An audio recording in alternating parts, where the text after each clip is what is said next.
नमस्कार आप सभी का बहुत बहुत स्वागत करती हूँ कक्षा 11 की इतिहास की क्लास में। कक्षा 11 में पाठ 7 बदलती हुई सांस्कृतिक परंपराएं।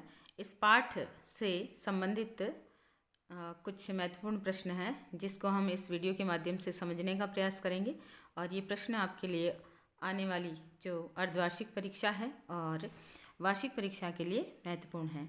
तो हम प्रश्न देखते हैं जो इस पाठ में हैं और वो आपके लिए इम्पोर्टेंट भी है। तो पहला प्रश्न है हमारा कि 14वीं से 17वीं शताब्दी में यूरोप में आए परिवर्तन के बारे में जानकारी दीजिए।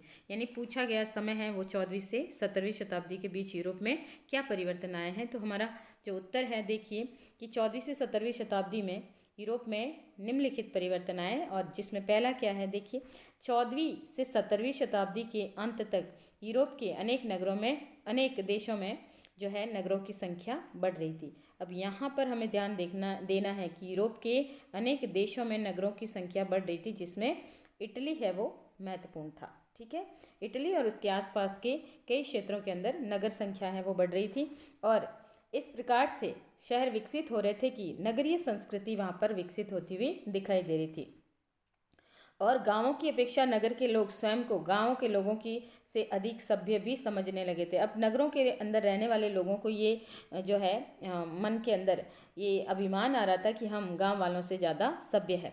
इसके अलावा इटली के नगर है उनमें नाम है फ्लोरेंस, वेनिस और रोम जैसे नगर कला और विद्या के केंद्र बन गए थे। तो ये तीनों के तीनों नगर है वो वर्तमान जो देश इटली है इसके जाने माने शहर है। और उस समय जब यूरोप के अंदर पुनर्जागरण हो रहा था, इस दौरान फ्लोरेंस, वेनिस और रोम जैसे नगर है वो जल्दी ही फल फूल गए और विद्या और संस्कृति का केंद्र बन गए।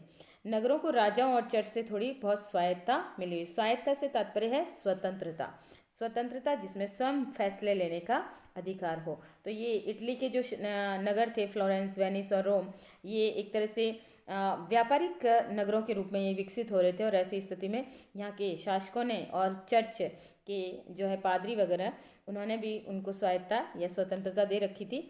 इसी प्रकार से यहाँ मुद्रण का आविष्कार हुआ था जिससे छपी हुई पुस्तकें भी उपलब्ध होने लगी थी। मुद्रण से तात्पर्य है छापा खाना। छापा खाना मतलब जिसे हम अगर वर्तमान संदर्भ में कहें तो हम प्रेस कह सकते हैं।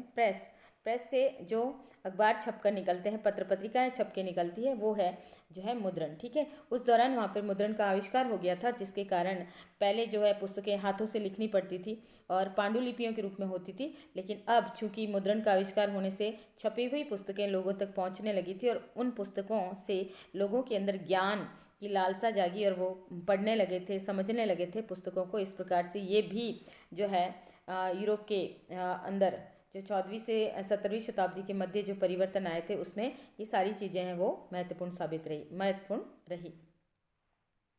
फिर दूसरा प्रश्न है कि the civilisation of the Renaissance. बहुत ही इंपॉर्टेंट क्वेश्चन है, आप ध्यान देना कि इन इटली नामक पुस्तक की रचना कब और किसने की थी। देखिए पूरी पुस्तक का नाम है द सिविलाइजेशन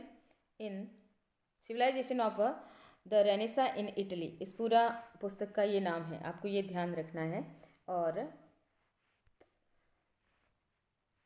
तो इस पुस्तक की रचना है वो सन 1860 में जेकब बर्कहार्ट ने की थी। ये भी आपको ध्यान रखना है, जेकब बर्कहार्ट। तो यहाँ पे बर्कहार्ट लिखा हुआ, पूरा नाम उनका जेकब बर्कहार्ट था और उन्होंने इस पुस्तक को लिखा है। उन्होंने पाठकों का ध्यान साहित्य, वास्तुकला और चित्रकला की ओर आकर्षित किया था।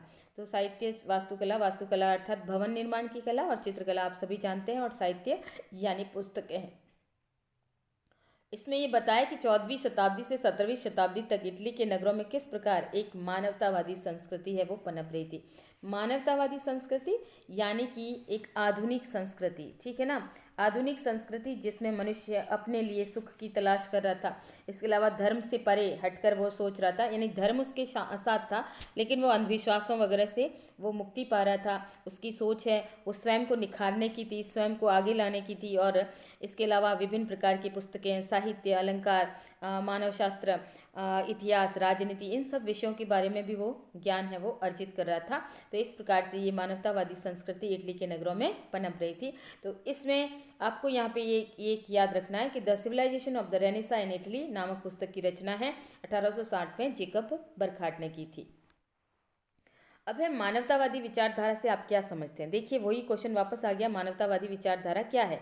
तो यहाँ पे मानवतावादी यानी यहाँ पर है कि मानवतावादी विचारधारा में जो मानवतावादी सोच रखते थे, जो लोग थे, जो विद्वान थे, उनका तर्क था। तर्क यानी उनका कहना था कि मध्य युग में चर्च ने लोगों की सोच को इस तरह जकड़ रखा था कि यूनान और रोमन वासियों का समस्त ज्ञान उनके दिमाग से निकल चुका था। यहाँ आपको ये चीज़ समझनी है कि पहले समय जो 14वीं से 17वीं शताब्दी के पूर्व का जो समय था, यानी 9वीं शताब्दी से 9वीं 10वीं 11वीं 12वीं 13वीं शताब्दी, इस दौरान चर्च का आधिपत्य लोगों के ऊपर ज़्यादा था, चर्च का प्रभाव लोगों के ऊपर ज़्यादा था, अर्थात धर्म का प्रभाव अत्यधिक ज़्यादा था।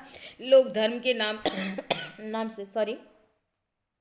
लोग धर्म के कारण इतने डरे हुए रहते थे कि वो कुछ भी जो है करने से पहले वो पाप और पुण्य को देखा करते थे।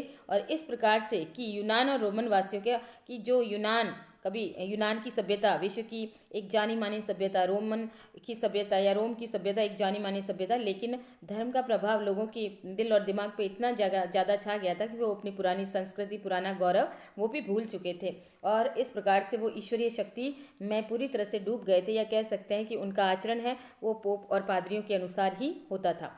मानवतावादी ऐसा मानते थे कि मनुष्य को ईश्वर ने बनाया है, उनके अनुसार कि मनुष्य को ईश्वर ने बनाया। तो ईश्वर पे भरोसा होना चाहिए, लेकिन मीडिएटर पे नहीं, जो माध्यम बन रहा है ईश्वर तक ले जाने का, उस व्यक्ति पर नहीं। ठीक है, लेकिन उसे अपना जीवन मुक्त रूप से चलाने की पूरी आज़ादी है। तो यहाँ पर कहने का मतलब कि वो धर्म से हटकर वो अपने लिए भी सोचें और सिर्फ चर्च से बंधा हुआ मनुष्य ही न रहे। मनुष्य को अपनी खुशी इसी विश्व में वर्तमान में ही ढूंढनी चाहिए। तो मानवतावादियों का ये कहना था कि हर मनुष्य को जीवन एक ही बार मिलता है, तो ऐसे में वो सिर्फ पूरी तरह से धर्म में, तपस्या में, तप में या दान और पुण्य में ही अपना जीवन पूरी तरह से न निकाले, बल्कि इस जन्म में जो इसे ये जीवन जो मिला है, इस जीवन को पूरी सुख और वैभव के साथ उसे जीना चाहिए। और अपने आसपास में या जो है प्राकृतिक सौंदर्य है, मानव सौंदर्य, उस सब में अपने जीवन को तलाश करना चाहिए। यही उसके जीवन की खुशी है और उसे यही समय मिला है कि इसमें उसे अपनी खुशी को जी लेना चाहिए। अब नेक्स्ट प्रश्न है कि यूरोप में पुनर्जागरण से क्या अभिप्राय है। देखिए पुनर्जागरण का अर्थ होता है पुनः जागना। ठीक है, पुनर्जागरण। तो पुनर्जागरण क्या है, देखिए यूरोप में क्या पुनर्जागरण था। पुनर्जागरण एक ऐसा आंदोलन था जिसके द्वारा यूरोप महाद्वीप के देश पुराने विचारों को छोड़कर आधुनिक विचारों को अपनाने लगे थे। पुराने विचार क्या थे? धर्म और संस्कृति, धर्म के लिए, चर्च के लिए जीना, धर्म के लिए जीना, पाप और पुण्य का भेद, स्वर्ग और नरक का भेद इतना ज़्यादा जो है यूरोप के अंदर है वो जो हावी हो चुका था कि लोग धर्म से हटकर कुछ सोच नहीं सकते थे। और अब लेकिन जैसे यूरोप में पुनर्जागरण यानी ये 14वीं से 17वीं शताब्दी का जो समय आया यूरोप में, तो बहुत सारे विद्वानों ने, जो बुद्धिजीवी लोग थे, उन्होंने अपने विचारों के माध्यम से लोगों को अवगत कराया और लोगों ने जो है उनके साहित्य को पढ़ा, जाना, उनके विचारों को जाना, उनकी कला को जाना, तो लोगों के मन में आधुनिक विचारों का उदय है वो होने लगा था। और इसके अलावा आधुनिक विचार के साथ जीवन शैली में बदलाव की। अब लोग धर्म से हटकर जीवन शैली के बारे में भी सोच रहे थे, यानी वो अपने जीवन को अच्छा बनाने के बारे में जो सोच रहे थे, अपने लिए रोटी, कपड़ा, मकान आदि ज़रूरतों को भी वो सोचने लगे थे। अच्छी जीवन शैली, अच्छा जीवन जीने के बारे में लोग हैं वो सोच रहे थे। और इससे पहले ऐसा नहीं था, क्योंकि धर्म के प्रभाव ने लोगों के अंदर एक ऐसी मानसिकता पैदा कर दी थी कि वो धर्म के लिए हमेशा दान पुण्य करना, अधिक से अधिक तपस्या करना, अधिक से अधिक मतलब खुद को कष्टों में रखना, ये उनका जीवन है वो हो गया था। लेकिन अब उनके जीवन में बहुत बड़े बदलाव आ रहे थे। पुराने अंधविश्वास और सामाजिक बुराइयों का अंत भी हुआ कि जैसे जैसे समझ लोगों की बढ़ती गई 14वीं से 17वीं शताब्दी के मध्य, तो उन्होंने कई सामाजिक बुराइयों का विरोध भी किया, सामाजिक बुराइयों को त्याग भी दिया। जो अंधविश्वास जो उनके समाज के अंदर मौजूद थे, उन अंधविश्वासों को भी उन्होंने परे किया। ठीक है, शिक्षा और ज्ञान का प्रसार हो रहा था, क्योंकि मुद्रण का आविष्कार हो चुका था और छापेखाने के फलस्वरूप किताब हर घर हर द्वार भी जारी थी। और ऐसी स्थिति में उन पुस्तकों के माध्यम से वो बाइबिल के वास्तविक ज्ञान को अच्छे से समझ पा रहे थे। इसके अलावा साहित्य और विज्ञान से संबंधित, नीति, धर्म, राजनीति, इन सब से संबंधित पुस्तकों को वो समझ पा रहे थे। और ऐसे में अब ज्ञान उनके दिमाग में जा रहा था और उनकी खुद की सोच है वो विकसित हो रही थी। तो इस प्रकार से पुनर्जागरण का ये प्रभाव है वो यूरोप के निवासियों के ऊपर पड़ रहा था। फिर अगला इंपॉर्टेंट क्वेश्चन है कि विज्ञान और दर्शन के क्षेत्र में अरबियों के योगदान का वर्णन कीजिए। अरबी लोग, अरबी जो कि अरेबियन कंट्रीज जिसमें ईरान, इराक, सऊदी अरब, ये सारा जो है, तो किस प्रकार से इन लोगों ने विज्ञान और दर्शन के क्षेत्र में अपना योगदान दिया था। तो अरबी अनुवादकों ने अतीत की पांडुलिपियों का संरक्षण एवं अनुवाद किया। देखिए अरबी अनुवाद, ठीक है, अनुवादक यानी ट्रांसलेटर, और उन्होंने पांडुलिपियाँ, पांडुलिपि क्या होती है, हाथ से लिखी हुई कृतियाँ, हाथ से लिखा हुआ लेख, जो कि पूरा एक साहित्य, एक किताब, एक पुस्तक हो सकती थी। और उन्होंने क्या किया कि उन पुस्तकों को उन्होंने संभाल के रखा, सहेज के रखा, और जो जिस भाषा में लिखी गई थी उन्होंने अपनी भाषा में इसका अनुवाद किया ताकि हर कोई उन पुस्तकों को पढ़ सके। अरबी दार्शनिक इब्न रुश्द ने जो है दार्शनिक ज्ञान और धार्मिक विश्वासों के बीच रहे तनावों को सुलझाने की कोशिश की।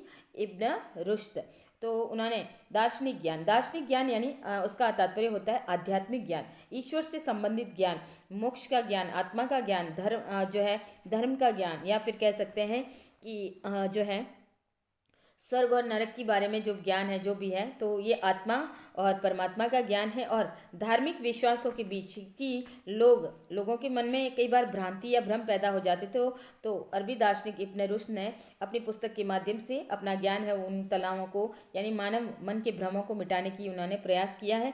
इसके अलावा इस पद्धति को ईसाई चिंतकों के द्वारा भी अपनाया गया कि इब्न रुश्द की किताबों में जो वर्णन, ईसाई चिंतक से तात्पर्य है पादरी, ठीक है, जो धर्म गुरु वगैरह होते थे, उनके द्वारा भी जो है इनके ज्ञान को अपनाया गया। तो इस प्रकार से विज्ञान और दर्शन के क्षेत्र में अरबियों का योगदान रहा था। फिर 16वीं शताब्दी में महिलाओं की स्थिति का वर्णन कीजिए। अब हमें 16वीं शताब्दी में यूरोप में महिलाओं की कैसी स्थिति थी। तो यूरोप में महिलाओं के पास काफ़ी अधिकार नहीं थे, लेकिन कुछ छोटी छोटी चीज़ें हैं जो महिलाओं के थोड़े से, कुछ एक दो महिलाएं आती है जिनकी स्थिति जो है उस समय ठीक मानी जा सकती है। तो वो क्या थी, देखिए पहले तो 16वीं शताब्दी में महिलाओं की स्थिति खास अच्छी नहीं थी, तो उनको व्यक्तित्व और नागरिकता के नए विचारों से महिलाओं को दूर रखा गया। व्यक्तित्व से तात्पर्य होता है महिला विशेष, जिसमें एक महिला को उसके हुनर के आधार पर पहचाना जाए, इंडिविजुअलिटी जिसे हम कह सकते हैं। तो ये चीज़ें महिलाओं के अंदर नहीं थी, उसको अपनी खुद की पहचान बनाने का कोई अधिकार नहीं था। और नागरिकता के नए विचार, यानी महिला अपने हक और अधिकारों के लिए बात है वो नहीं कर सकती थी, तो इन सारी चीज़ों से महिलाओं को दूर ही रखा गया। तो यहाँ कह सकते हैं कि महिलाओं को कोई विशेष अधिकार प्राप्त नहीं थे। फिर दूसरा पॉइंट देखें तो सार्वजनिक जीवन में अभिजात और संपन्न परिवार के पुरुषों का वर्चस्व था, लोग अपने लड़कों को ही शिक्षा देते थे। यहाँ पे भी आपको ध्यान रखना, अभिजात यानी जो है कुलीन परिवार या धनवान संपन्न परिवारों के जो लोग थे उसमें पुरुषों का बोलबाला रहता था, यानी महिलाएं सार्वजनिक जीवन में नहीं आती थी और लोग अपने लड़कों को शिक्षा देते थे। अर्थात लड़कियों को घरों में या तो पढ़ाया जाता था या घरों में ही उनको घरेलू कार्य की शिक्षा, जैसे सिलाई, बुनाई, कढ़ाई, खान पान, पाक कला इत्यादि में उनको निपुण बनाया जाता था। बाकी लड़कों को ये अधिकार प्राप्त था।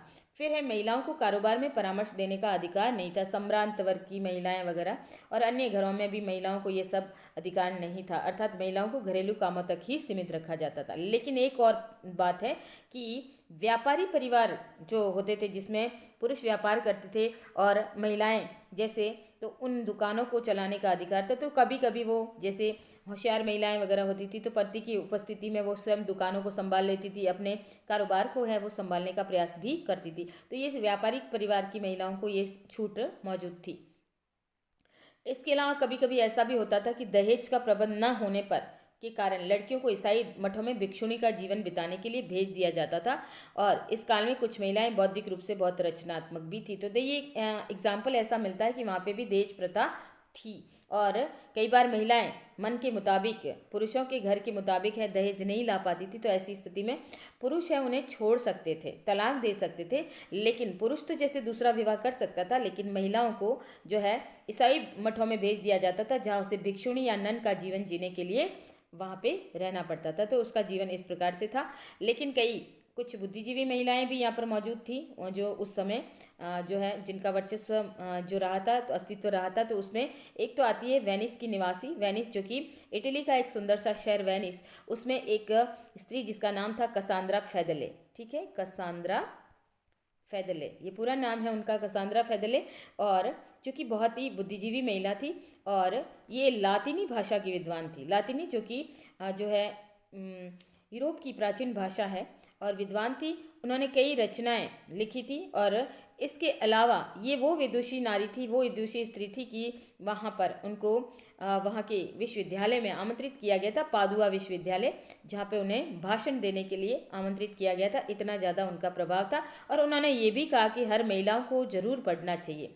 इसलिए नहीं कि समाज तुम्हें पुरस्कृत नहीं करता है, समाज तुम्हें सम्मान नहीं देता, बल्कि इसलिए पढ़ना चाहिए कि तुम अपने खुद के अंदर के ज्ञान को संवार सको। इसके अलावा दूसरी महिला का नाम आता है, वो है मंटुआ की मार्चिसा इसाबेला द इस्ते। देखिए मंटुआ जो कि एक छोटा सा राज्य था, और वहाँ की रानी अगर हम देखें तो जिसका नाम है मार्चिसा इसाबेला द इस्ते, ये भी एक बुद्धिजीवी महिला थी। और इस महिला की ये विशेषता थी कि इन्होंने अपने पति की अनुपस्थिति में अपने राज्य पर शासन किया था, और उनका राज्य भी उन्होंने काफ़ी अच्छे से चलाया था। तो इस प्रकार से ऐसी महिलाओं का वर्चस्व भी हमें मिलता है जो कि 16वीं शताब्दी के दौरान, लेकिन आम महिलाओं के पास कोई ज़्यादा अधिकार नहीं हुआ करते थे। फिर हमारा प्रश्न है कि ईसाई धर्म के अंतर्गत वाद विवाद के क्यों हुआ था, या इसके पीछे कौन से कारण थे और इसके क्या परिणाम हुए। तो ईसाई धर्म के अंदर वाद विवाद कुछ रीज़न थे जिसके कारण जो है वहाँ पे दो दल बढ़ गए, एक कैथोलिक है, दूसरा प्रोटेस्टेंटवादी है, और इसके अलावा भी और कई छोटे छोटे दलों का उदय हुआ।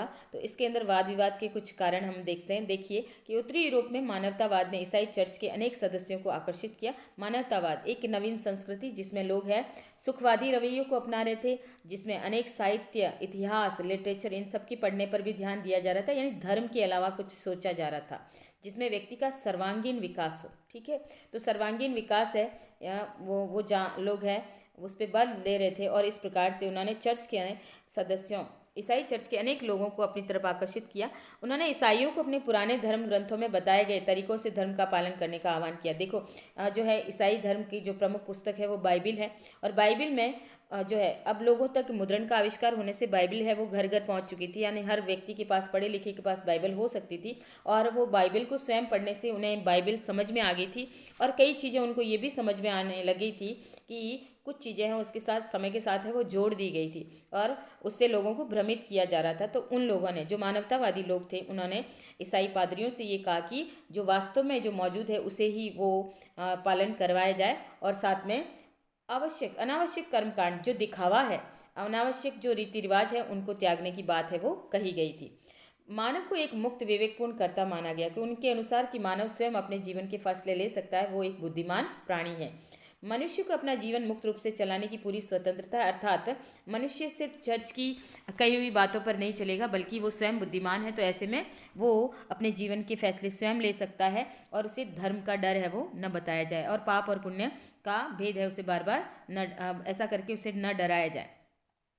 इसके अलावा जो है चर्च के अंदर कुछ ऐसे दस्तावेजों को भी लागू कर दिया था, जिसमें एक दस्तावेज जो है अगर हम देखें तो पाप स्वीकारोक्ति पत्र। अब देखिए यहाँ पे अलग से क्वेश्चन आता है कि पाप स्वीकारोक्ति दस्तावेज क्या है, पत्र क्या है, तो आपको ये ध्यान रखना है कि पाप स्वीकारोक्ति पत्र क्या है।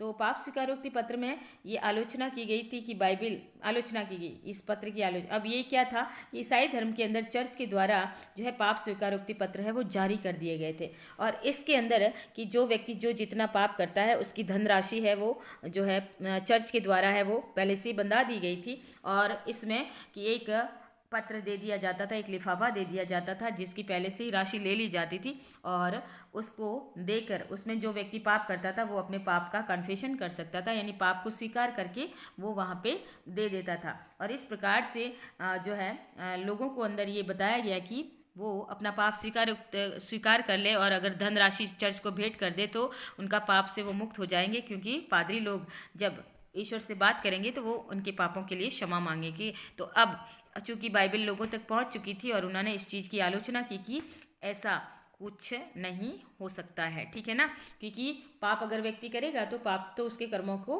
उसको भोगना ही पड़ेगा, कर्मों की सजा, और सिर्फ माफ़ी मांगने मात्र से या पैसा भरने मात्र से पाप कभी भी नहीं खत्म हो सकता।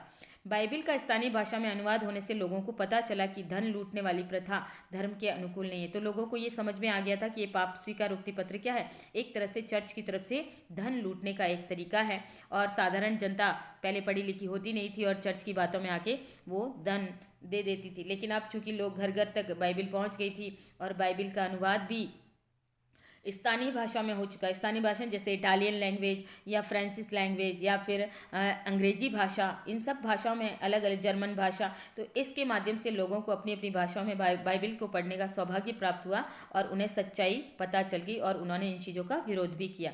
इसके अलावा चर्च के द्वारा एक कर लिया जाता था जिसे कहीं पर टाइथ मिलेगा आपको और कहीं पे जो है टीथ, ठीक है। तो ये टीथ जो है कि 10वें हिस्से के रूप में लोगों के ऊपर लगाया जाता था और लोगों ने चर्च के द्वारा लगाए गए इस कर का भी विरोध किया।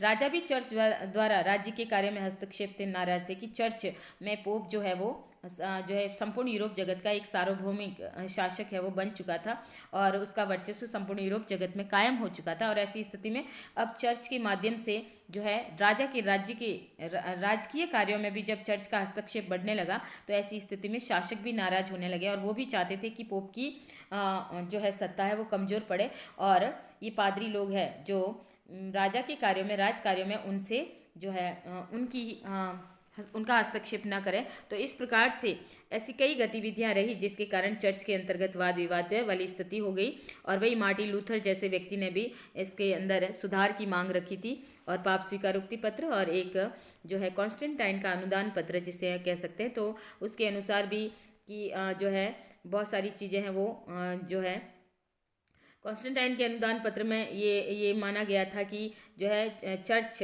जो है राजा के कार्य में हस्तक्षेप कर सकता था, लेकिन ये भी एक जाली जो है जाली दस्तावेज था जिसे बाद में जो है इन लोगों को या राजा को या फिर यूरोप के लोगों को ये सच्चाई पता चल गई थी और इस प्रकार से ये सारी गतिविधियां उत्पन्न होने के कारण चर्च के अंदर वाद विवाद होने लगे थे। और यही परिस्थितियों ने बाद में चर्च को कुछ फैसले लेने पड़े कि जो ईसाई धर्म के अंदर जो बुराइयां मौजूद थी, जिसमें एक तो पाप स्वीकारोक्ति पत्र और इसके अलावा जो अनावश्यक रूप से लोगों को जो अंधविश्वास में डाला जाता था वो सारी चीज़ों को उन्होंने हटाया और विवेकपूर्ण फैसले उन्होंने लेने शुरू किए और कॉन्स्टेंटाइन का अनुदान पत्र उसका भी विरोध हुआ। तो इस प्रकार से चर्च ने अपने अंदर सुधार लाने का प्रयास किया।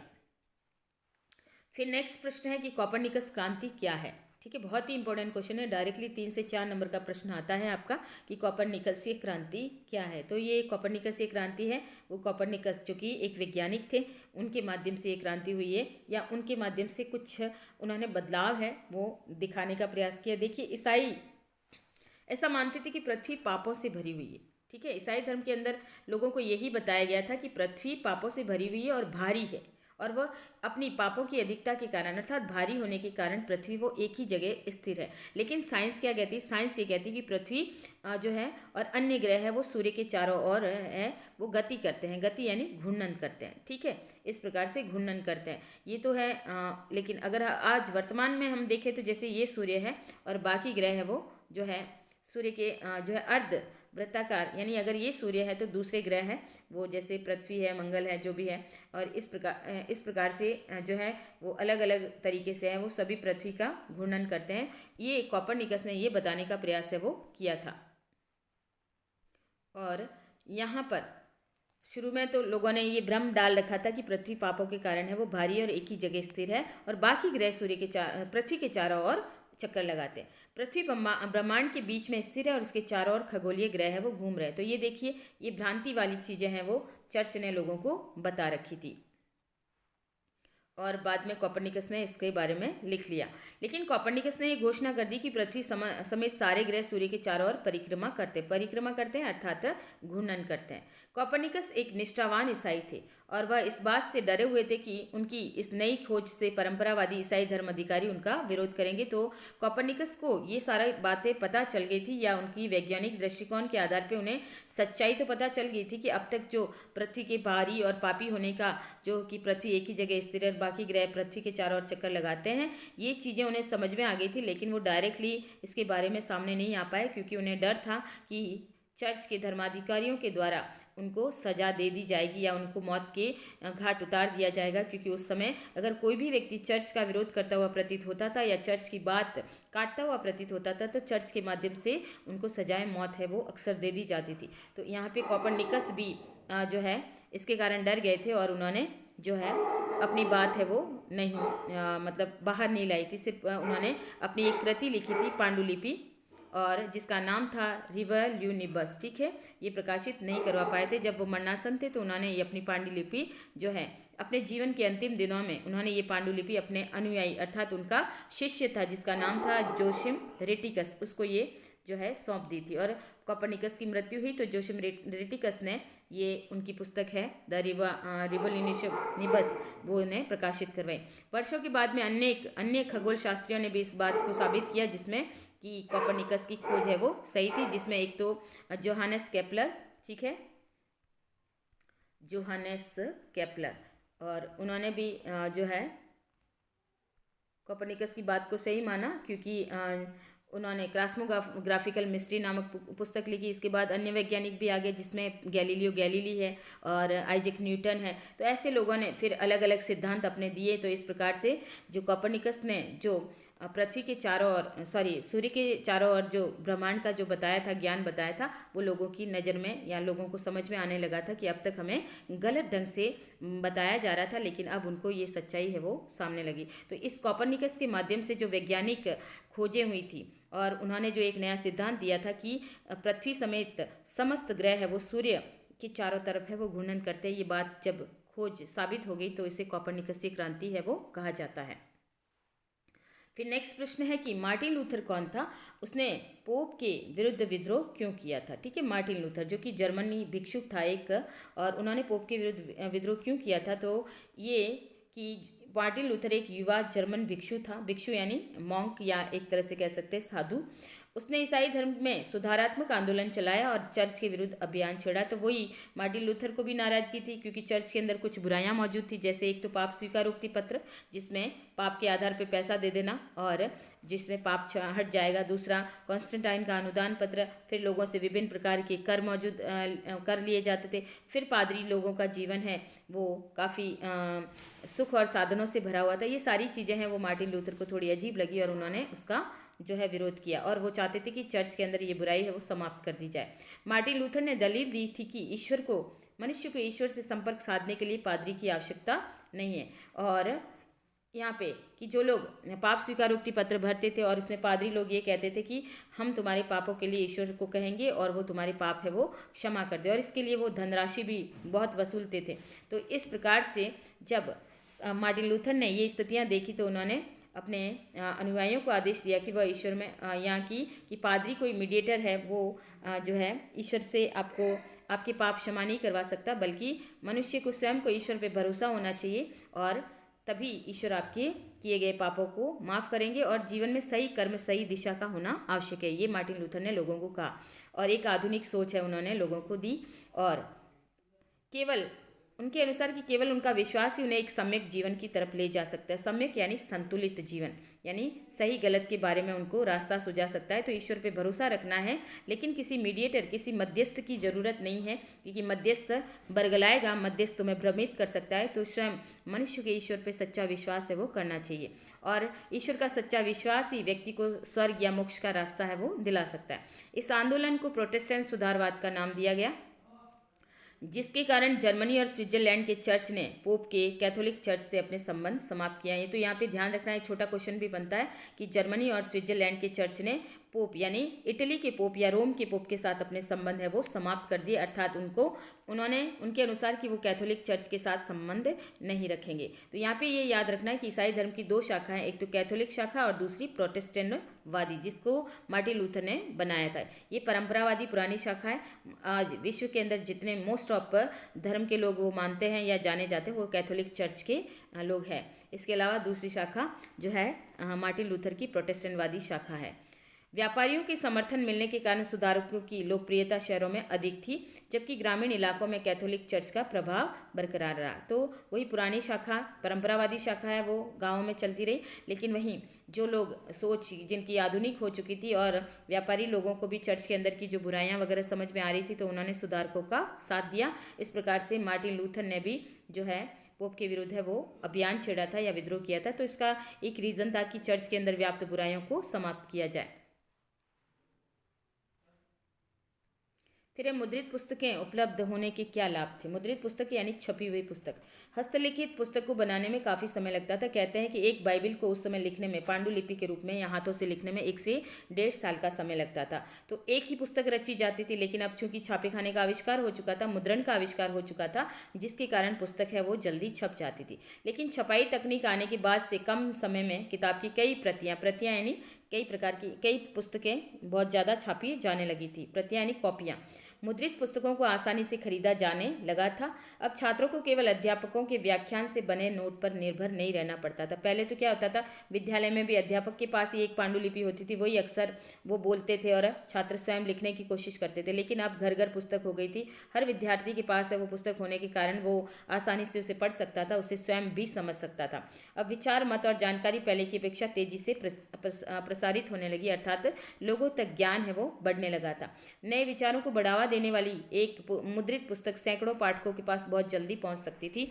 अर्थात छपी हुई पुस्तक पढ़ने वाले, जो लोग पढ़ने में रुचि रखते थे, उनके पास ये पुस्तकें जल्दी जाती थी और ऐसे में ज्ञान लोगों तक जल्दी पहुंच रहा था। अब पाठक एकांत में बैठकर पुस्तकों को पढ़ सकता था, यानी वो स्वाध्याय कर सकता था, स्वयं उस पुस्तक को समझ सकता था और स्वयं बाजार से उन्हें खरीद ले जा सकता था, खरीद कर ला सकता था। ये उसके लिए पुस्तक सहज उपलब्ध होने का एक जो है कह सकते हैं पॉजिटिव पॉइंट है वो रहा।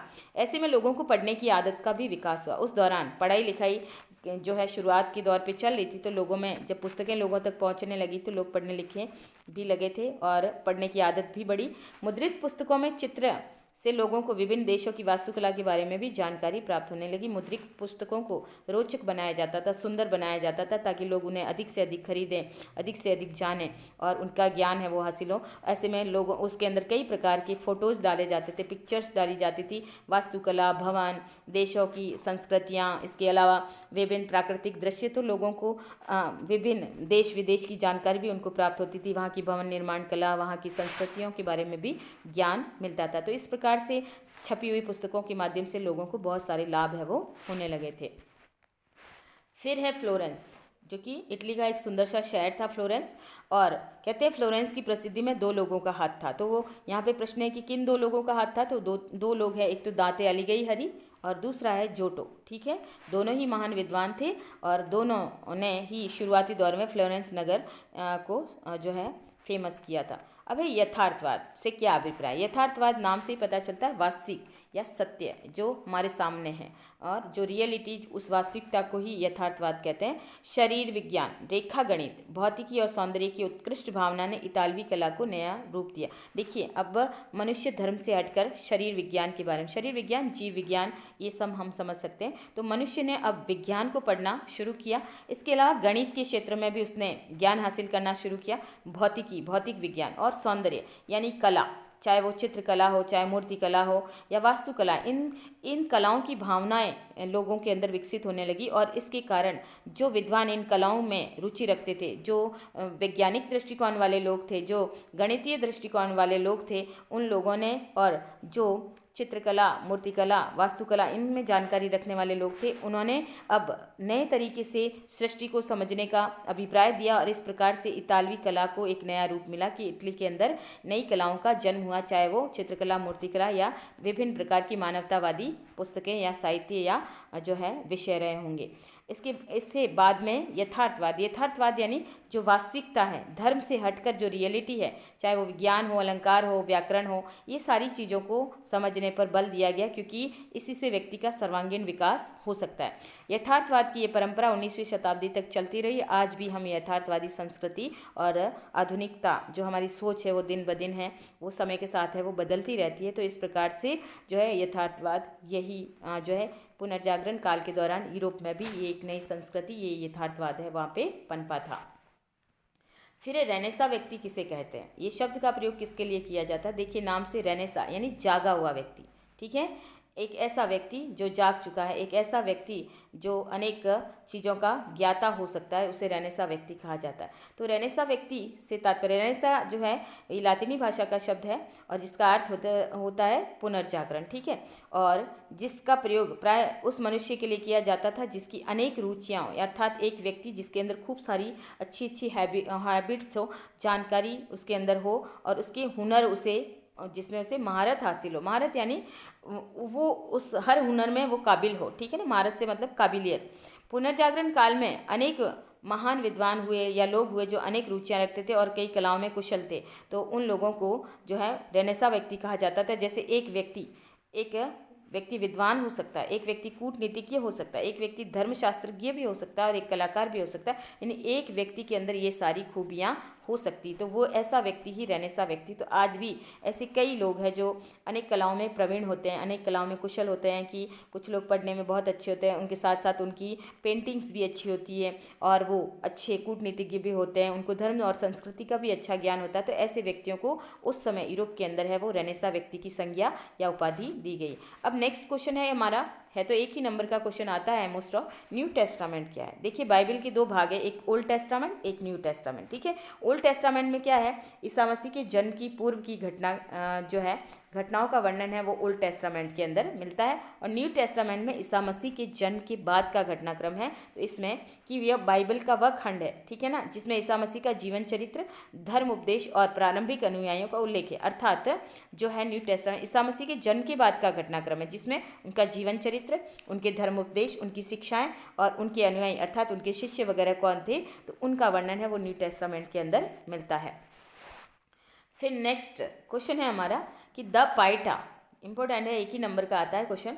द पाइटा यानी एक मूर्ति नामक कृति कहाँ और किसने बनाई थी, ठीक है। तो आपको याद रखना द पाइटा माइकल एंजेलो ने बनाई थी। और माइकल एंजेलो आपको अच्छे से याद रखना है, माइकल एंजेलो ने बनाई थी। और इसे पोप के सिस्टीन चैपल की भीतरी छत में से बनाया गया था, इसे लागू किया गया था। तो ये कहते हैं कि द पाइटा जिसमें माता मैरी और प्रभु यीशु है, जिसमें वो अपने अपने मृत पुत्र को अपनी गोद में जो है लेकर बैठी है। तो उस कृति के माध्यम से जब उन्होंने ये मूर्ति जब बनाई थी माइकल एंजेलो ने, तो वो रातों रात है वो प्रसिद्ध हो गए थे, इतनी खूबसूरत कृति उन्होंने बनाई थी। तो इस प्रकार से ये वीडियो है हमने बनाया है, ये देखा होगा कि इसमें जो पुनर्जागरण वाला जो पार्ट है बदलती हुई सांस्कृतिक परंपराएं, ये आपके लिए इसमें से कुछ जो इंपॉर्टेंट क्वेश्चन थे वो मैंने लिए थे।